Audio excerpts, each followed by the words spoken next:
Hello again everyone, welcome back to another video on this wonderful platform we call the internet.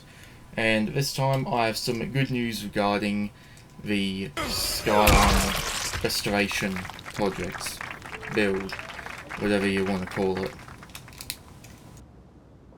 Anywho, so several weeks ago finally managed to get another engine, this time a proper engine that would actually go with the car, as I think I stated in the previous video about this.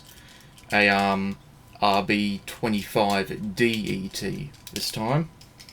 So managed to go and pick that up to you now, and as we speak it's in the process of being fitted, you know,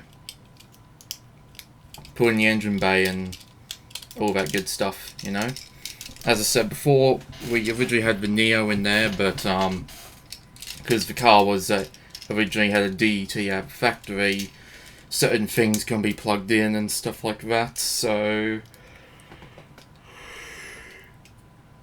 yeah, we had to do some workarounds, such as fitting a different manifold on it, turbo manifold and so on, but there was just too many things we had to do to work around all that. It was just too much of a hassle, and it just would have been better to put a DET engine in, so that's what we're doing.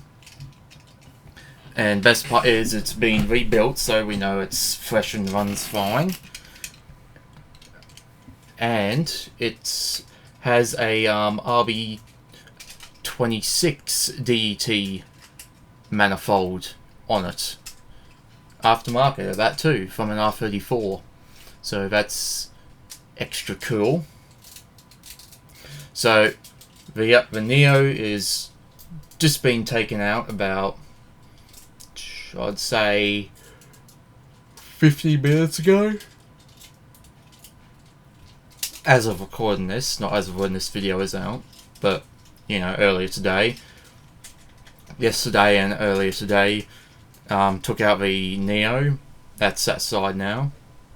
And then going to be putting in the DET one.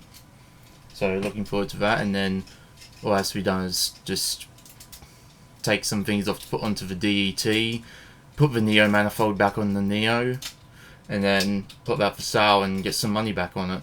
Because it's still a good engine, it's just that being a Neo, which the car isn't, had to do workarounds and shit like that to, you know, get it to work, but ended up being too much of a hassle, so at that point we're better off just getting the DET and doing that, because at least then we know that things will, everything will plug in perfectly just fine and all that, you know, all the plugs and pipes and stuff like that, hoses, you know. So yeah, so yeah, be doing that very shortly. And then just some other stuff has to be done on the interior and sort something out with the fuel tank, and then I think it's good to go. Apart from that, just a fresh paint job and a clean up inside, and then that would be it, I reckon. Yay. So looking forward to that. Anyway though, thank you for watching. Feel free to like and subscribe if you want me to. Stay tuned for more videos, and I'll see you in the next one.